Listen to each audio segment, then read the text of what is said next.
Hello. And oh, hi guys. How'd you get here? hello and welcome to part 4 of our Leviticus Hebrew Bible study. Leviticus Hebrews. Wow. I'm very proud of you. I hope you know that. No wrong questions Bible study here on the Alternatively channel, or if you're over on YouTube, it's just the Bible study channel. Mm-hmm. I have a headache. I have had a headache for, I think, more than a week now. I think it's just been like one long. You should stop doing that. Yeah, it's not been fun. It's not been great. Not my favorite. So that's why my brain's not working. So I'm actually really a jerk for laughing at you. Yes, that was the point I was trying to make. I was trying to start this off with a really solid. It just got really dark. Yeah, this light turns itself off. So Sometimes like I need to get a new one. It turns itself off and it turns itself on. I will sometimes be going to bed and be like, why is the light on in there, and have to go in and turn it off. It's just wild. Yeah, I think there's just something wrong with the switcher. And it doesn't matter. It doesn't matter. It's been doing that for a while. As long as it's not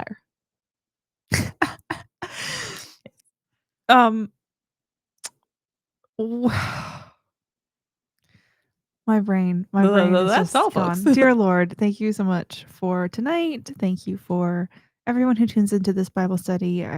I pray that you would bless it. I pray that you would guide our discussion. I pray that you would keep us out of error. I pray that this would be a blessing. I pray that those listening would hear what they need to hear from you and understand. And even if we don't say something, that they will still get it from your word in your name. Amen. Amen. So we read every verse. We talk about it. We're not Bible teachers.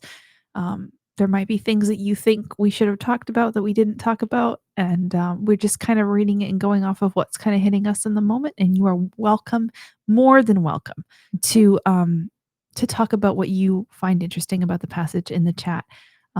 These we pre-record them and then we premiere them live. So we're actually recording this while last week's or this week's part of the Bible study is premiering. So kind of the chat over there, I'm keeping an eye on. So do you want to make things really confusing about reacting in real time to last week's one? Right. Yeah, I was actually I was thinking about like how Annie was first. Annie was first. And Zeta was second. Variable was third, but he said he was fifth, and then it devolved from there. It definitely got worse. But no, I appreciate everybody who tunes in.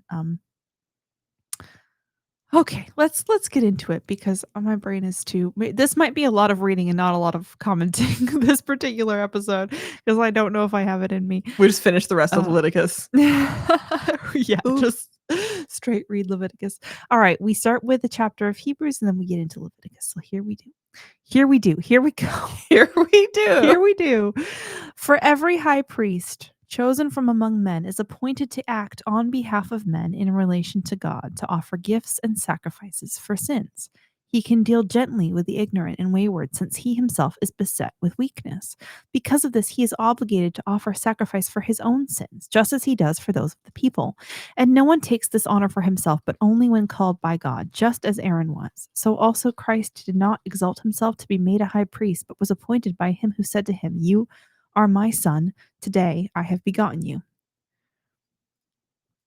That is...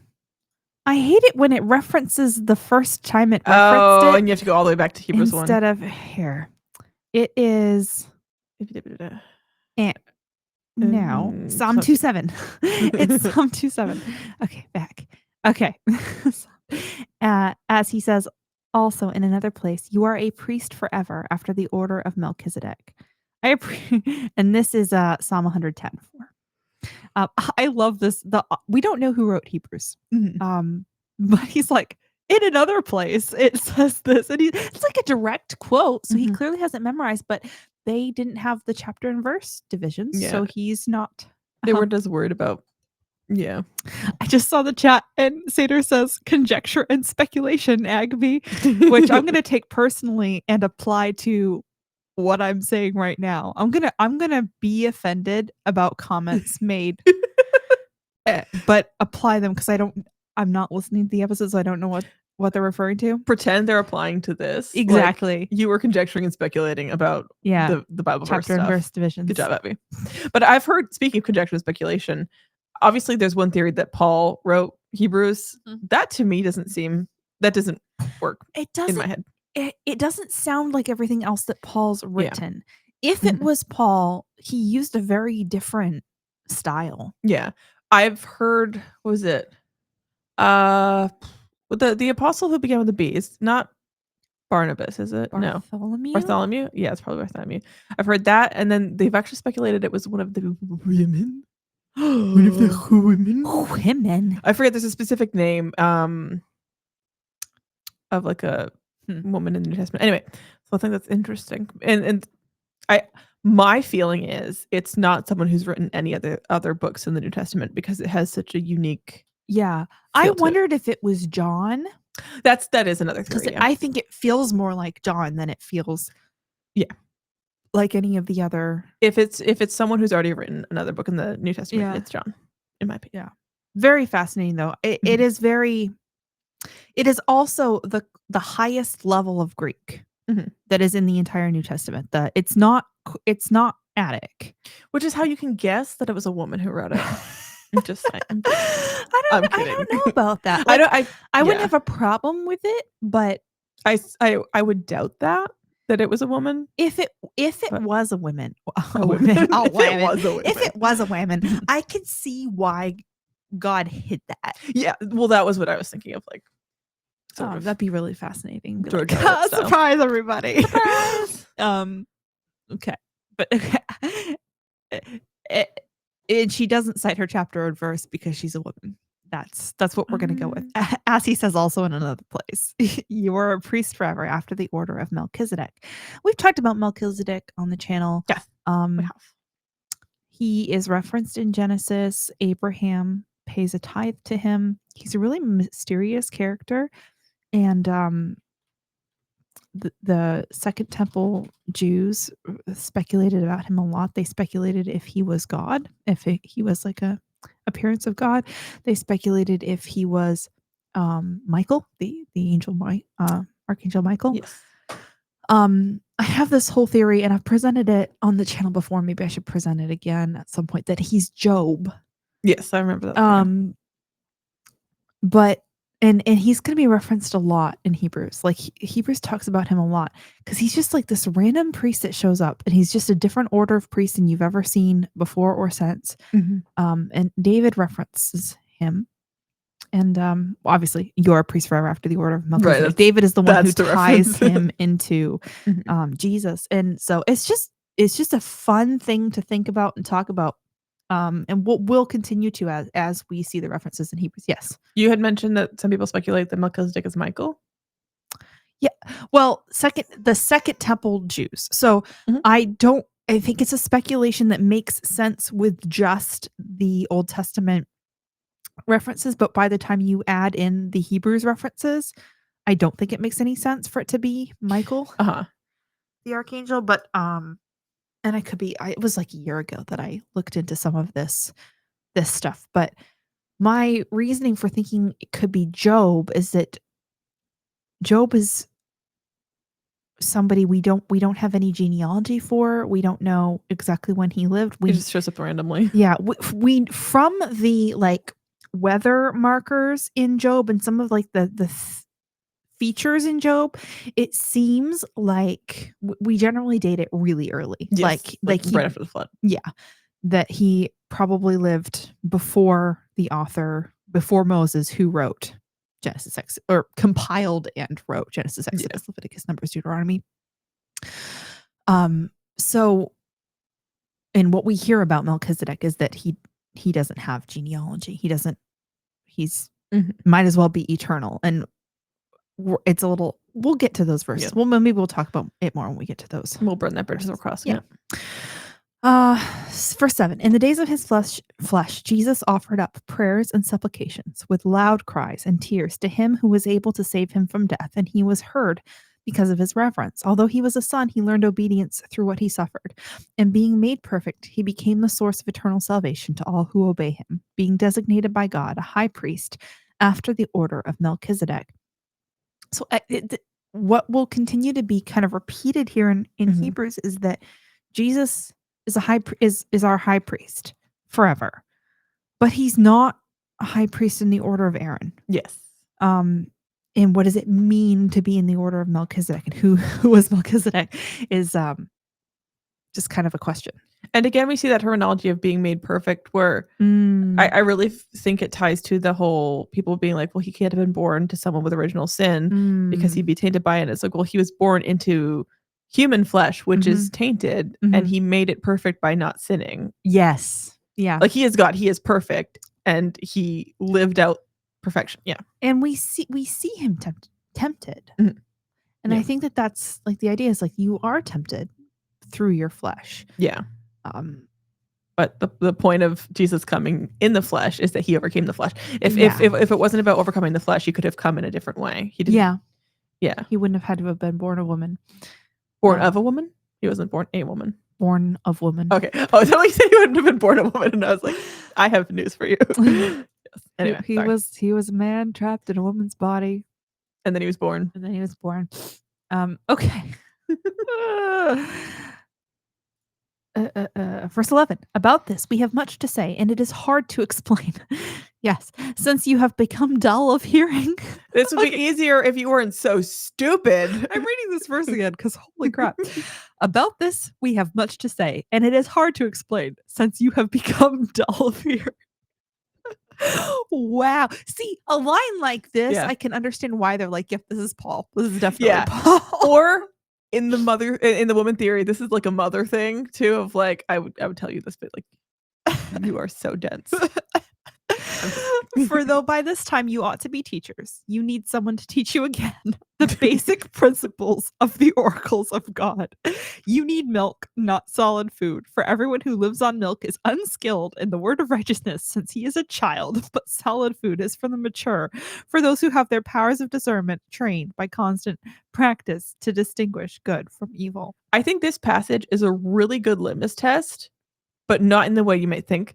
So I've seen like Twitter theologians being like, trying to take this same attitude of like, oh, you're still on milk and I'm on solid food. And I feel like anyone who needs to brag that they're on solid food is going to choke on the solid food because they're still needing to drink milk. Well, from my opinion. I think it's really interesting. Oh, thank you, Annie. Yeah. She says, this is a really good deep dive, girls.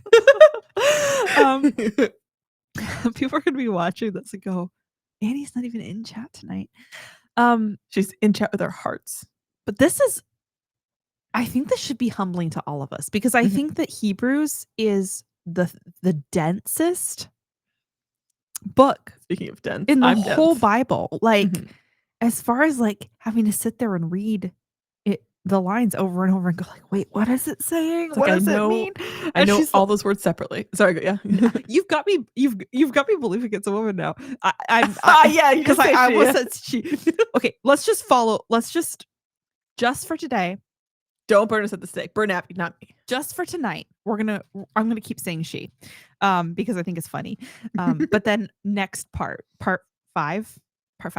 We'll be back. Oh, Priscilla, that's the one who said Priscilla. Oh, I was trying to remember Priscilla and Aquila who said what's his face? Or am I thinking of that? Oh, anyway, hang on. Now I have to look up Priscilla. Well, let's finish this. But there is a masculine self-referential participle in the text itself. Ooh. We'll burn that bridge a little bit later. But for now, as a joke, a little jokey joke, it's Priscilla. Priscilla.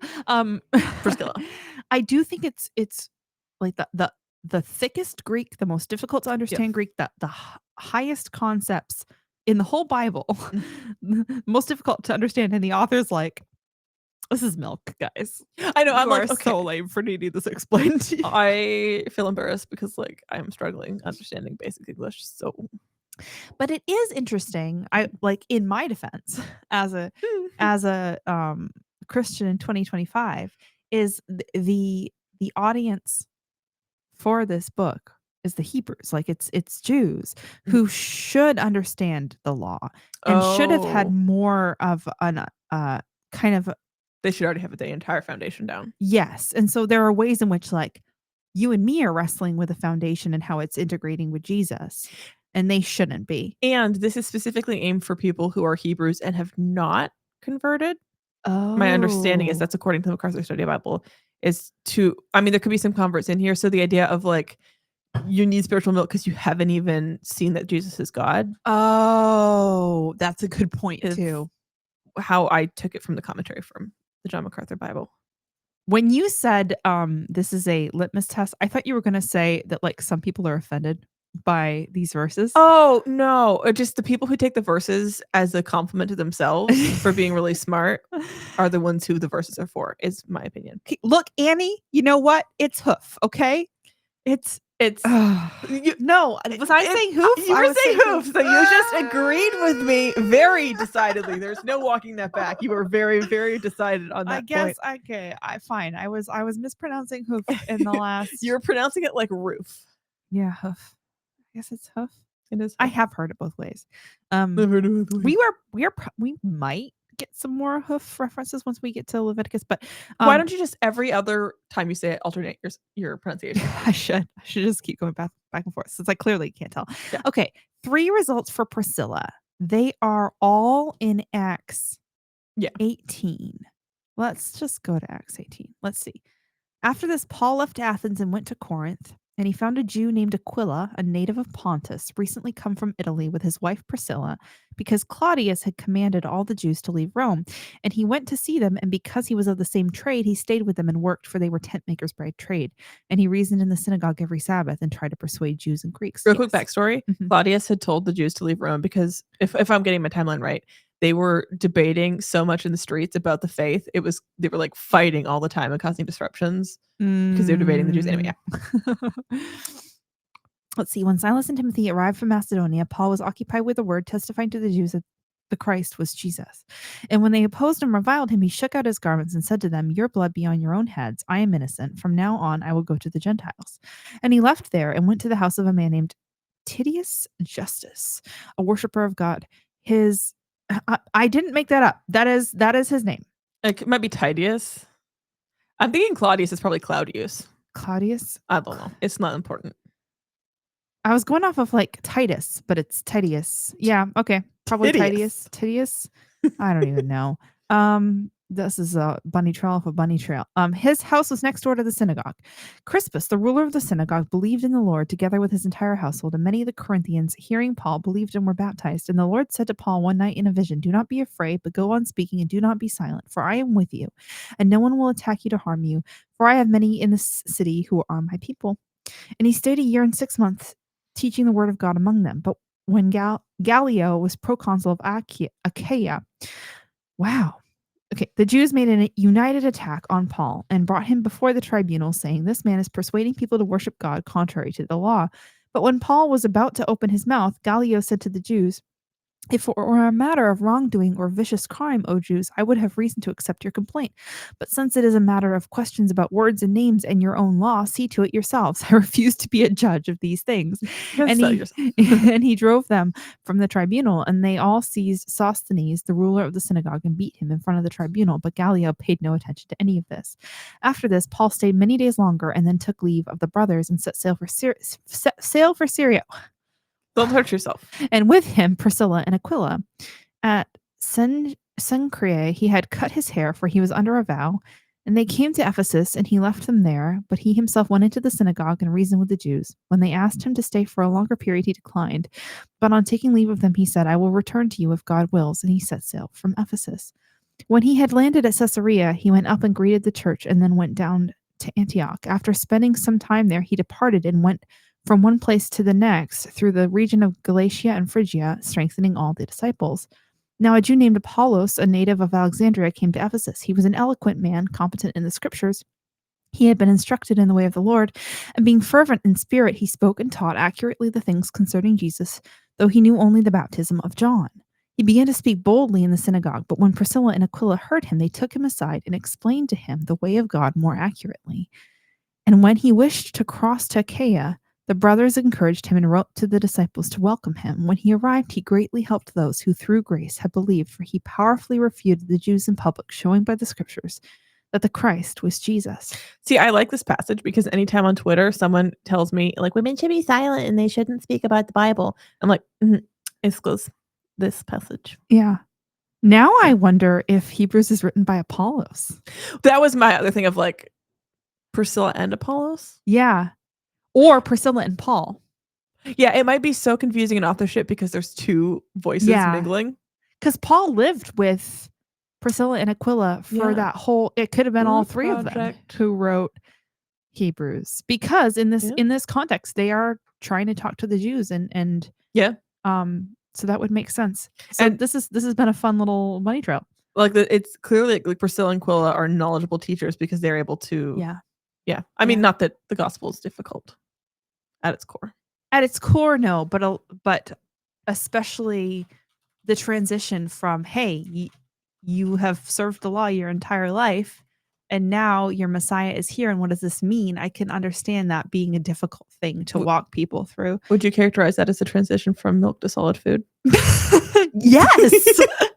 Yes, I think so. Especially since so much of the law is like metaphor that led into a deeper understanding of God once you transitioned it from the physical metaphor to its spiritual meaning. Galatians talks about the law being a guardian for like a non of age party. Right. So you like a kid who's on milk. Yeah. And then you've got us graduating to solid food and not being a guardian. And that goes back to the idea that we've talked about of like the moral development of humanity, of like introducing concepts and then bringing people along slowly through the use of metaphor and parable and I do think these things. Society hasn't finished morally developing, and I know this because men still wear those knee-high socks with sandals. You make some good points. Thank you. All right, let's get into Leviticus. We are in Leviticus. We're starting in Leviticus 12. Also, side note, real quick. Yes. Seder says in chat, bread is not that intelligent. Then I thought when my mom said I had the IQ of a bread that was a compliment. I now have some questions. But go on. Speaking of moms, we're getting into the law about purification after childbirth. So this is great timing because I had suggested that the writer of Hebrews was the mother, and then we're talking about childbirth. Coinkydink? Coinkydink. I think so. Sorry, go on. I think so.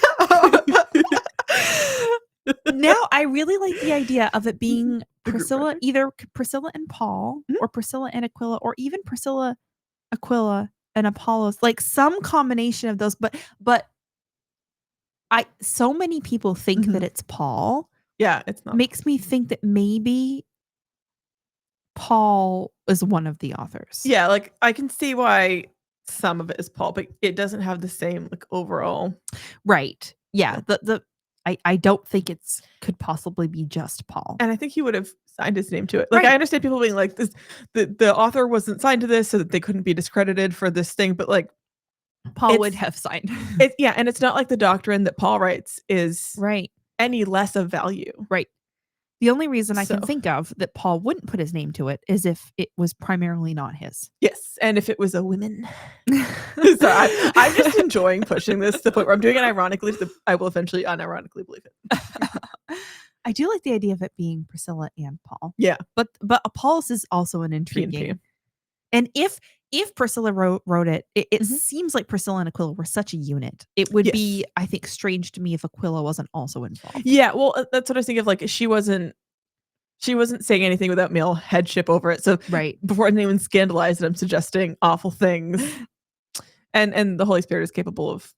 We had women prophets, so yeah. You're going to be so excited. We're going to talk about circumcision. Leviticus 12, verse 1. The Lord spoke to Moses saying, speak to the people of Israel saying, if a woman conceives and bears a male child, then she shall be unclean 7 days. Zechariah's boys are stinky and gross. Okay. Yes. As at the time of her menstruation, she shall be unclean. And on the 8th day, the flesh of his foreskin shall be circumcised. Thank you so much for the $5 Rumble Rant variable 5. $5 for the beer fund. Sir, this is a Bible study. This is a Bible study. Well, thank you. Yeah, I should also say thank you. Thank you. I mean, I just did, but also, he won't know for a week. So a little awkward bit of a pause there. Yes. Um, Time travel. Liz, will you type in that chat that we are live responding to their comments in Yes. next week's recording? Because I want them to know. And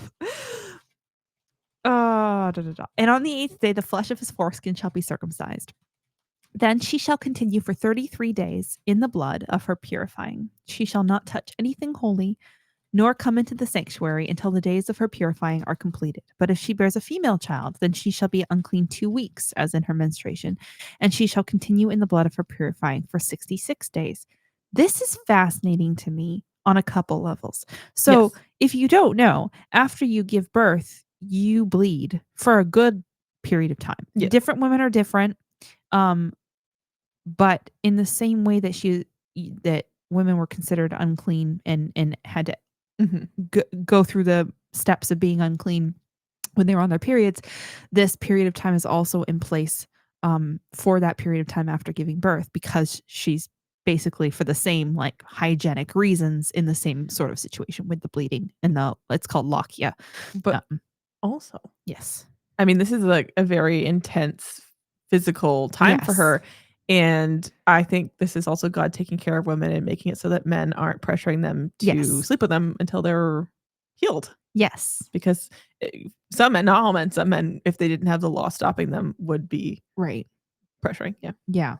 But it is really fascinating to me that the length of time is doubled for a woman as for a female child as for a male child. I think it's my understanding is women having pregnancies with a female child, there's more estrogen and it's more exhausting. Oh, interesting. That's what I've heard. Let me Google that real quick. Yeah. It is interesting. So with a male child, she gets 7 days and then the child gets circumcised and then she gets another 33 days. So that's about 6 weeks. That's about the medical 6 weeks So it's not a definite rule, but it is like a general theory that a female child is harder. Because testosterone is more energizing. Oh, I see. As opposed to more estrogen. You know how on your period when you're like cranky and you feel like really aggressive, that's testosterone. Your testosterone is higher during that period. So when you're acting like a B word because of your period, it's because you're acting more manly. So men are always on their period. This has been Fun Fact Science Hour. It's like, this is a very feminist Bible study today. But yeah, I do think this is in place for the protection of the woman. And I think that, like, yes, for hygiene reasons, even the periods, but before I was an adult and like had work and relationships and stuff, I didn't understand as much why you had to be unclean for your period. And but now I'm like, because they used to get all the women who were like all synced up in a tent together while they were all unclean, and they would just like have a nice time, hang out, and I think eat ice cream. They had ice cream back then, don't worry about it. Yeah. And not have to deal with men. And I'm like, that sounds so nice. Yeah. And this too, that they had this period of time after having the baby and where they were cocooned. Where the time after the birth is to protect the woman. I do think the period being unclean is to protect the man from getting murdered. Yeah. Okay. Verse 6. And when the days of her purifying are completed, whether for a son or for a daughter, she shall bring to the priest at the entrance of the tent of meeting a lamb a year old for a burnt offering, and a pigeon or a turtle dove for a sin offering, and he shall offer it before the Lord and make atonement for her. It's interesting, like, this isn't for any specific sin, but it is a sin offering of like, a burnt offering. Sinful to have a baby? It's a burnt offering, not a sin offering. Pigeon or a turtle dove for a sin offering. So there's a lamb for burnt offering. And and a pigeon. Okay, interesting. Maybe it's because maybe you say swear words when you're in labor. Then she shall be clean from the flow of her blood. This is the law for her who bears a child, either male or female. And if she cannot afford a lamb, then she shall take 2 turtle doves or 2 pigeons, one for a burnt offering and the other for a sin offering. And the priest shall make atonement for her, and she shall be clean. I do wonder this. So we're talking about the moral development of humanity. And I do wonder if there are things in this law where the idea of being physically clean and the idea of being spiritually clean are intertwined at this Mhm. point. That it isn't until later, till Jesus, where he's like, it's not what goes in your mouth Yeah. that makes you unclean. Where he separates out like this is what sin actually is. And people It didn't is a heart thing. he didn't separate out the idea of sin happening in your mind at all in the law here. Yeah.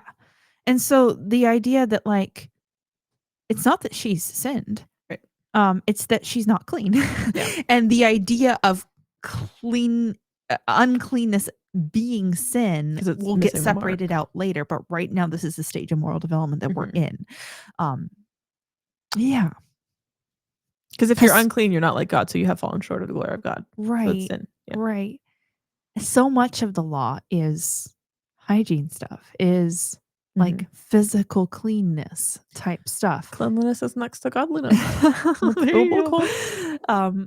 I do think this has to do with like I think there are ways that we don't give credit for the things we understand because there have been generations of understanding it, as opposed to like there are still cultures that don't seem to understand the concept of hygiene.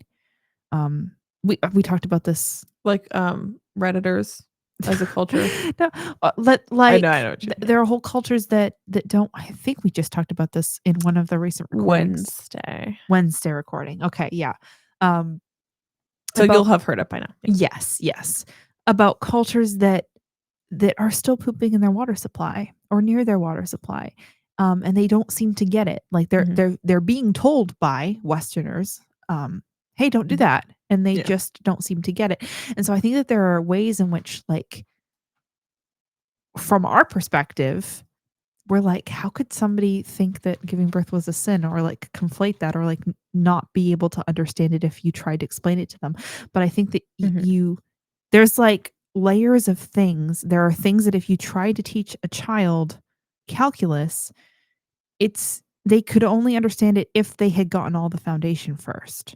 Like you could have a prodigy that understands calculus really early, but not if you haven't done algebra first. Yeah. And so there's those layers of stuff. Um, Speaking of bad hygiene, Mm. specifically the Ganges. This is billions of liters of untreated sewage from densely populated cities, towns, and villages along the riverbanks flow into the Ganges daily. Its levels of fecal coliform bacteria specifically are so high they sometimes reach hundreds of times the safe bathing standard. Isn't that fun? And they drink from that river Horrific. and bathe in it and wash their clothes in it. It's so bad. And it's like, how can people not understand this? But they don't. I had Yeah. another thought in my head and I lost it, so maybe it'll come back to me. Sorry, those don't happen very often, so I shouldn't disrupt them. Um, but I do think that like the idea of germs, Yes. like I said metastasizing. That's a different metaphor. Yeah.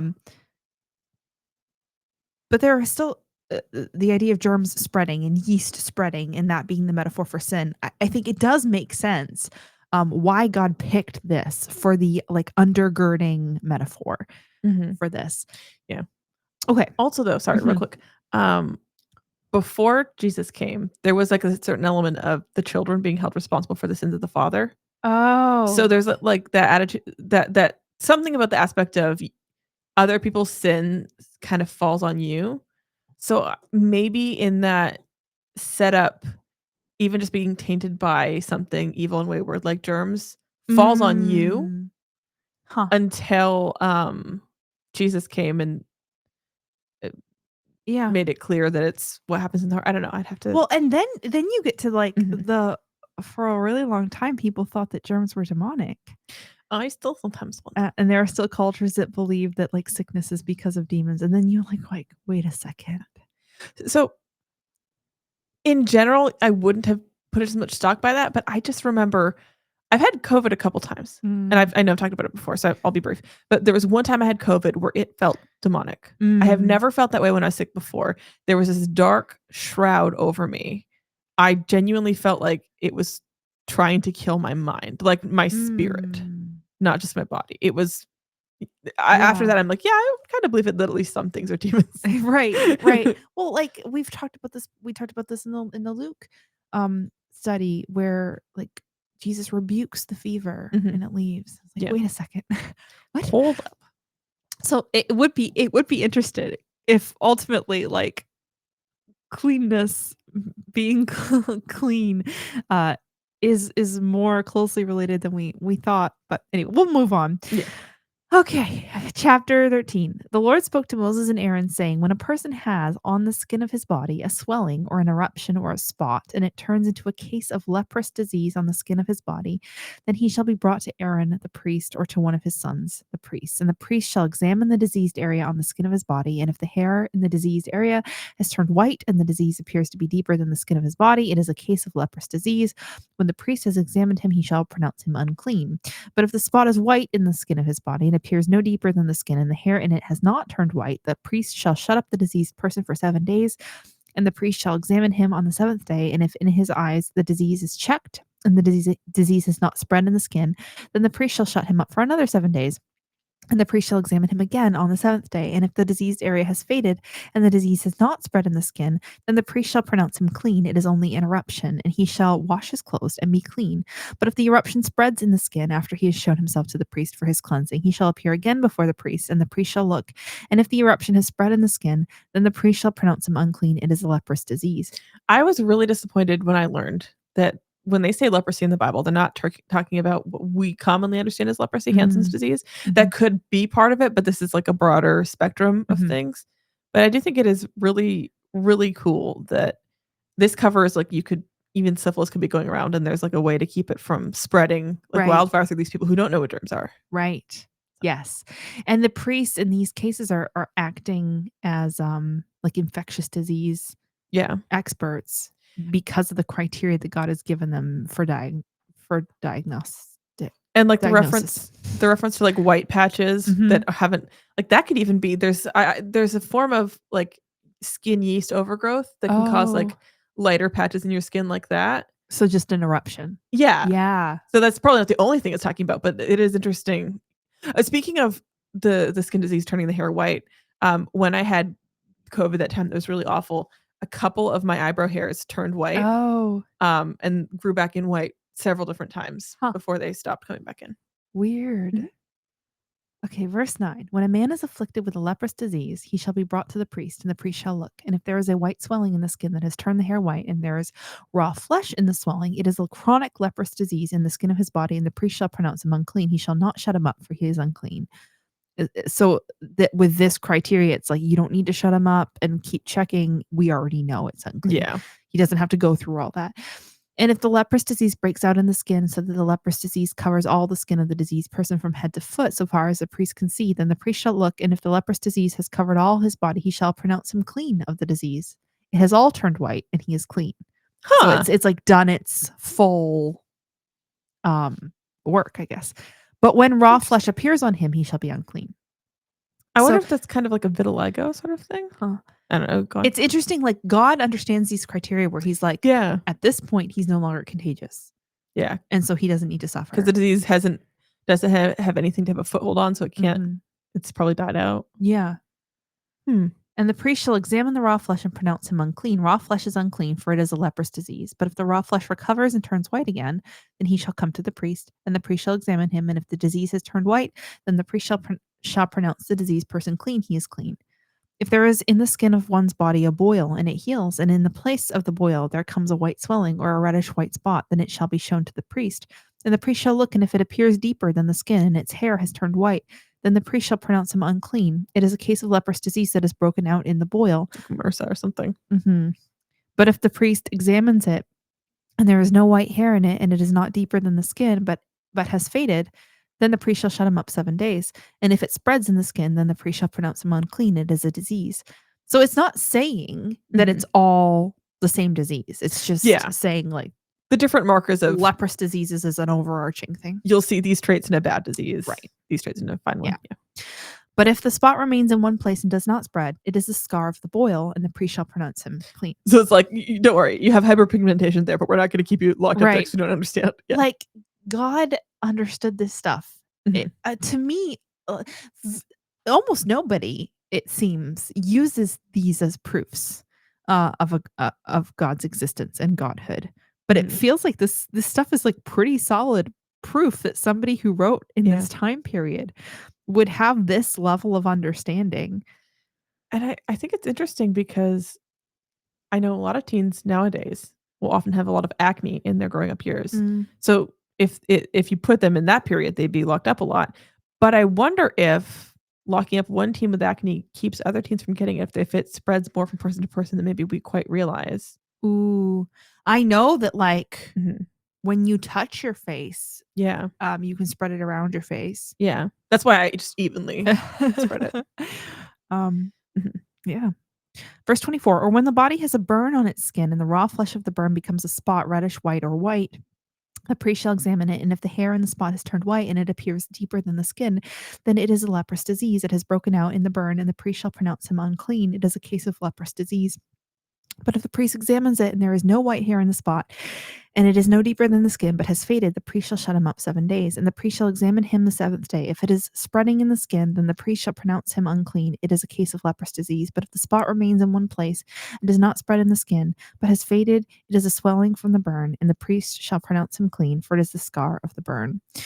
When a man or woman has a disease on the head or the beard, the priest shall examine the disease, and if it appears deeper than the skin, and the hair in it is yellow and thin, then the priest shall pronounce him unclean. It is an itch, a leprous disease of the head or the beard. And if the priest examines the itching disease and it appears no deeper than the skin, I'm itchy now, and there's no black hair in it, then the priest shall shut up the person with the itching disease for 7 days. And on the seventh day, the priest shall examine the disease. If the itch has not spread, and there is in it no yellow hair, and the itch appears to be no deeper than the skin, then he shall shave himself. But the itch he shall not shave.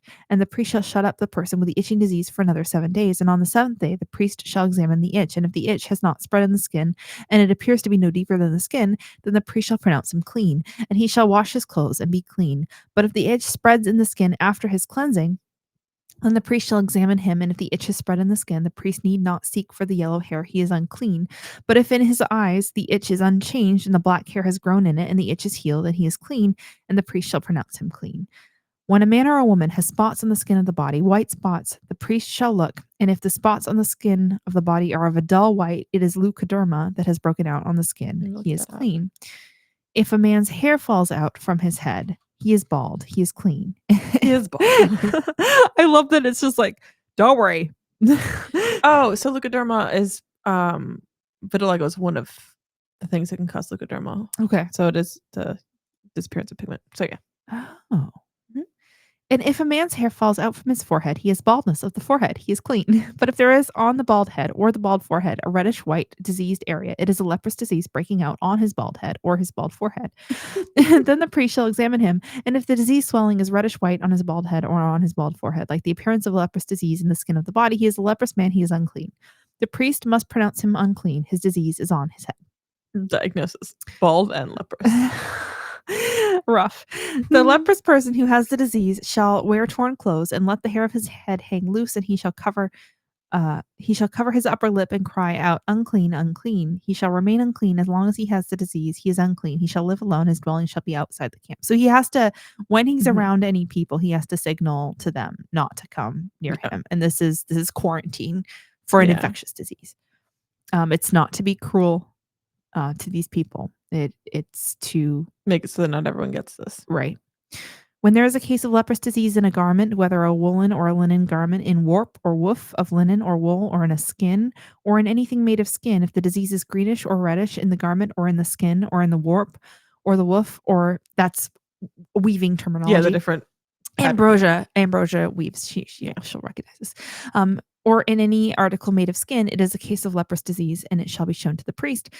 And the priest shall examine the disease and shut up that which has the disease for 7 days. Then he shall examine the disease on the seventh day. If the disease is spread in the garment, in the warp or the woof, or in the skin, whatever be the use of the skin, the disease is a persistent leprous disease. It is unclean, and he shall burn the garment, or the warp, or the woof, the wool, or the linen, or any article made of skin that is diseased, for it is a persistent leprous disease. It shall be burned in the fire. So that might also be referring to like mold and stuff. Mm-hmm. Well, I think there's a separate place it's going to be talking about mold. I like mold. Yeah. And if the priest examines, and if the disease has not spread in the garment, in the warp, or the woof, or in any article made of skin, then the priest shall command that they wash the thing in which is the disease, and he shall shut it up for another 7 days. And the priest shall examine the diseased thing after it has been washed. And if the appearance of the diseased area has not changed, though the disease has not spread, it is unclean. You shall burn it in the fire, whether the rot is on the back or on the front. But if the priest examines, and if the diseased area has faded after it has been washed, and he shall tear it out of the garment or the skin or the warp or the woof, then if it appears again in the garment, in the warp or the woof, or in any article made of skin, it is spreading. You shall burn with fire whatever has the disease. But the garment or the warp or the woof, or any article made of skin from which the disease departs, when you have watched it, shall then be washed a second time and be clean. This is the law for a case of leprous disease in a garment of wool or linen, either in the warp or the woof, or in any article made of skin, to determine whether it is clean or unclean. I've said this in the previous, but there is so much repetition so that it is easily memorized, so that they don't get this stuff wrong. Yeah. So you just know off the top of your head what you're talking about. Yeah. Yep. Okay. Oh, we're not as far along as I thought. We can keep going. Yep. Chapter 14. The Lord spoke to Moses, saying, This shall be the law of the leprous person for the day of his cleansing. He shall be brought to the priest, and the priest shall go out of the camp, and the priest shall look. Then, if the case of leprous disease is healed in the leprous person, the priest shall command them to take for him who is to be cleaned 2 live, clean birds, and cedar wood, and scarlet yarn, and hyssop. I have to pause. We're back. And the priest shall command them to kill one of the birds in an earthenware vessel over fresh water. He shall take the live bird with the cedar wood and the scarlet yarn and the hyssop, and dip them, and the live bird in the blood of the bird that was killed over the fresh water. And he shall sprinkle it 7 times on him who is to be cleansed of the leprous disease. The pro's probably like, excuse me? Right. This is so random. Then he shall pronounce him clean, and shall let the living bird go into the open field. The bird's like, I'm not coming back here. But yeah. It seems like the metaphor is something in regard to, like, this thing has kept you bound, like imprisoned in this disease. And so the ritual of the cleansing is like the bird goes free after the other bird gives its life for it. Yeah, and it's like covered in the other bird's blood. Right.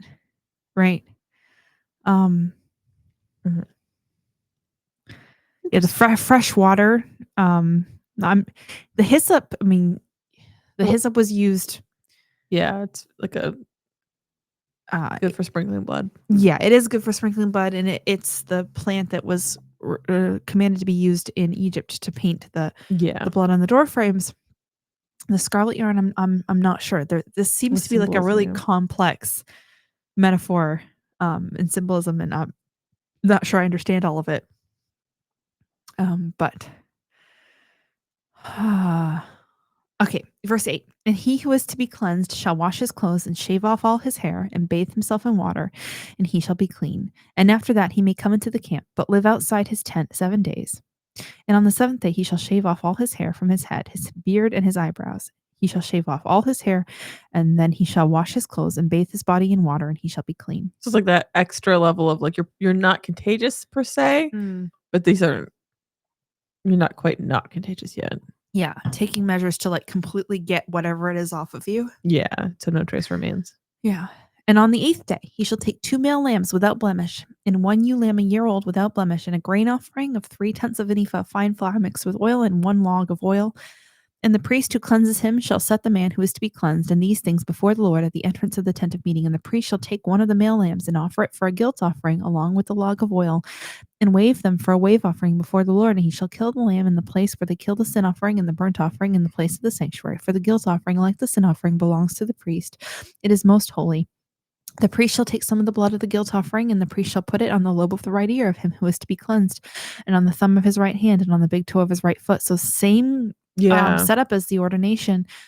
Then the priest shall take some of the log of oil and pour it into the palm of his own left hand, and dip his right finger in the oil that is on his left hand, and sprinkle some of the oil with his finger 7 times before the Lord. And some of the oil that remains in his hand the priest shall put on the lobe of the right ear of him who is to be cleansed, and on the thumb of his right hand, and on the big toe of his right foot, on the top of the blood of the sin offering, on top of the blood of the guilt offering. Yeah. And the rest of the oil that is in the priest's hand he shall put on the head of him who is to be cleansed. Then the priest shall make atonement for him before the Lord. So the anointing with oil is also similar to the priesthood ordination. This is just really similar parallels, and I'm not entirely sure I understand why. Verse 19, the priest shall offer the sin offering to make atonement for him who is to be cleansed from his uncleanness. This is, I think, the same as the woman being cleansed from childbirth. That the leprous person hasn't done anything wrong. They've been sick. Yeah. But it has separated them from God. Right. Yeah. And afterward he shall kill the burnt offering. And the priest shall offer the burnt offering and the grain offering on the altar. Thus the priest shall make atonement for him, and he shall be clean. What I don't think, like, if you have there are two ways you could look at this. If there is a God-fearing person who gets leprosy and keeps the law within his leprous disease, lives outside the camp, doesn't violate it, doesn't make other people unclean, I think he's right before God. Right. I think this. Or you could argue, because there's lots of instances of God bringing leprosy down on somebody as a punishment. Oh. And so perhaps the whole reason that he has leprosy is because he's not right before God. Because there's a sin that hasn't been dealt with. Yeah. Also, this could be recognizing, without having laid out again the whole like sin of the mind, this could be recognizing that when you're in these positions, you are more likely to commit a lot of sin of the mind, of like grumbling against the Lord, or maybe. I don't know. I'm just speculating. Yeah, there. maybe. The other thing I wondered of like, if somebody has like, you said one of the leprous diseases could have been syphilis. I just suggested. I mean, I was thinking of an STD that can cause like skin sores and stuff. I don't know. I wondered if like what is manifesting as some of these diseases were sinful, and it was a way of like God exposing, you seeing physically what the spiritual sin was. Yeah, because I'm curious to see what our microbiome issues are compared to back then. So syphilis wouldn't have been in specifically syphilis. That came over from South America from when Columbus went, and they didn't have it in Europe beforehand. And do you know what had syphilis in South America? A certain type of animal. Llamas. Llamas, lovely. Oh, we love that. Okay. Anyway, verse 21. But if he is poor and cannot afford so much, then he shall take one male lamb for a guilt offering to be waved to make atonement for him, and a tenth of an ephah of fine flour mixed with oil for a grain offering, and a log of oil. Also 2 turtle doves or 2 pigeons, whichever he can afford. The one shall be a sin offering and the other a burnt offering. And on the 8th day, he shall bring them for his cleansing to the priest, the entrance of the tent of meeting before the Lord. There's a lot of provisions along these lines of like, this is the standard offering. And if you can't afford it, here's a substitution. And if you can't afford that, here's a substitution. I appreciate that. And I think it's also worth noting that like God is never going to leave you unprovided for to be right with him. Yeah. So I don't think there'd ever be anyone who didn't have any of these things, because God would ensure that they had what was needed. Yeah.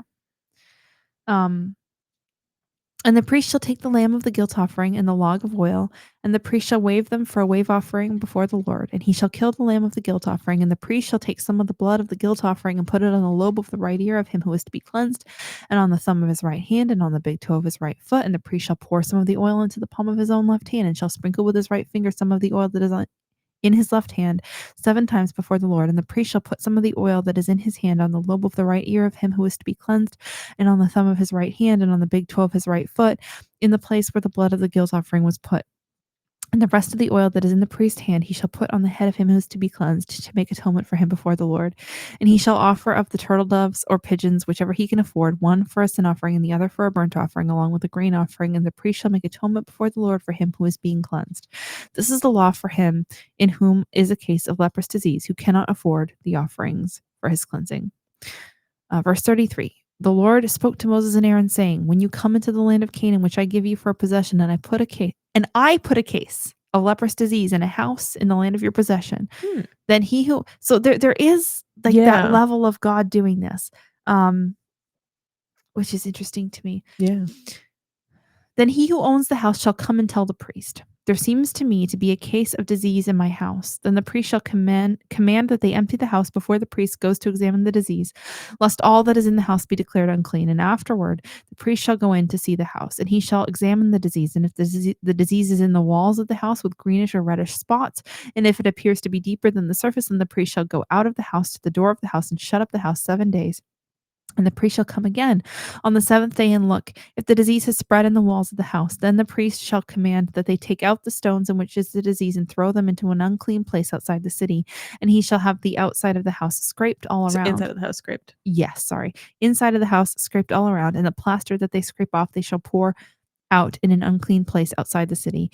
Then they shall take other stones and put them in the place of those stones, and he shall take other plaster and plaster the house. I think it's interesting because I don't know of too many diseases that would infect your house as well visibly.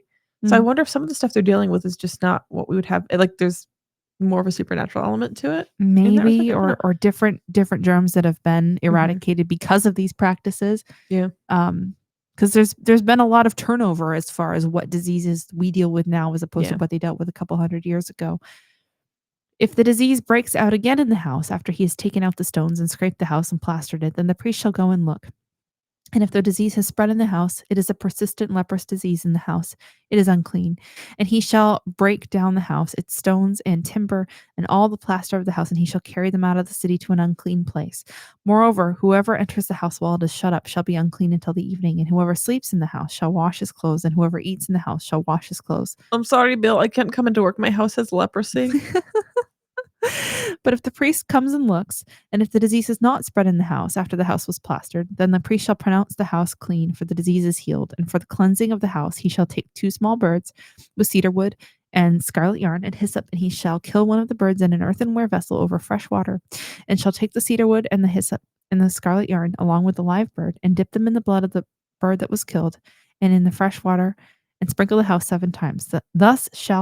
Thus he shall cleanse the house with the blood of the bird, and with the fresh water, and with the live bird, and with the cedar wood, and hyssop, and scarlet yarn. And he shall let the live bird go out of the city into the open country. So he shall make atonement for the house, and it shall be clean. This is the law for any case of leprous disease, for an itch, for leprous disease, in a garment or in a house, and for a swelling or an eruption or a spot, to show when it is unclean and when it is clean. This is the law for a leprous disease. It is interesting. Sorry, go ahead, yeah. You might be right that some of this is mold. I thought that there was a separate we'll see stuff for mold, but I could be wrong. We'll find out, I guess. Yeah. I do think it's interesting that these things are talked about as cleansing the house. Yeah. So either it could be referred to like there's some antimicrobial properties in this, or there is something more supernatural to this, where this act of obeying God and doing this thing cleanses the rest of the evil out of it. Yeah. Now I'm really curious what all the legal commentary in the Torah says. Oh, not the Torah, the Talmud. Thank you. Yeah, this is interesting stuff. But it shows a complex understanding of infectious disease in humans, in garments or any like cloth things, skin things, and in houses. Yeah. In particularly stone and plaster houses. So, and maybe even an understanding of if some of this is talking about mold, like your house is moldy, it is affecting you, because there's a lot about like black mold toxicity in a house. Also, did you know citric acid, there's a natural form, and then the artificial citric acid that they make is a byproduct of black mold.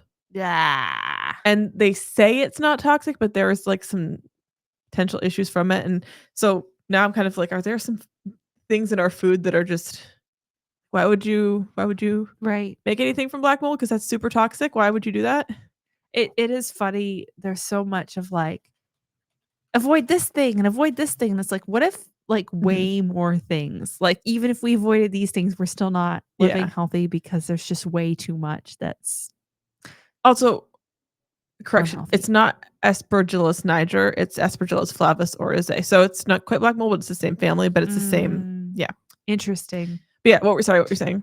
No, that's all. But like the whole like, I think there's like a push in kind of the Maha movement. There are things I really like about the Maha movement. There are things that I do that are, that I subscribe to, but I think there's a push to like purify ourselves through food and purify ourselves through this, like there's some of this almost attempt to return. Like we've gone through a period of godlessness, and now as a culture, people are like, I need to clean myself. Yeah. I need to find a way to be clean. Because I'm sick. I think there's a lot of people who are realizing like I'm sick. I have these autoimmune issues. I have this or that. I'm sick and I need to fix my food and I need to do XYZ to not be sick. And so it's almost like starting again. Some people are starting kind of at this sort of baseline with their moral development of like realizing that they're sick and sinful and in need of a savior, but that's where they're starting. So I think that's an interesting development in our culture. Liz, would you pray to wrap? Oh, sorry, Susan, I finished yelling. I'm just so bored for what you have to say. Yeah. It is Leviticus. Lord Jesus, thank you so much that you love us and that you take care of us, that you took care of the Israelites even before they understood all of this microbial stuff. Lord, ask that you help us to understand your meaning in these passages, to ponder what that would apply to us today, because obviously we don't follow those forms of the law, but there's still something to take from it because you put it down. And I ask that you just watch out for all our viewers, bring them closer to you, help any searching lost souls who might be here, who might not follow you, to see your beauty and your glory and your grace and to get to know you. And I pray all this in Jesus' name. Amen. Amen. And I had to make this joke before we left.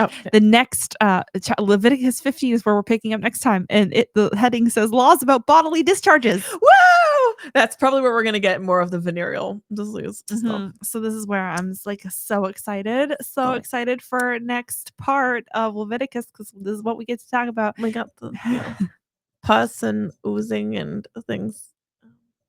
Yes. So tune in next time for that. What a cliffhanger, right? Can't wait. Love you all. Blessings and good night.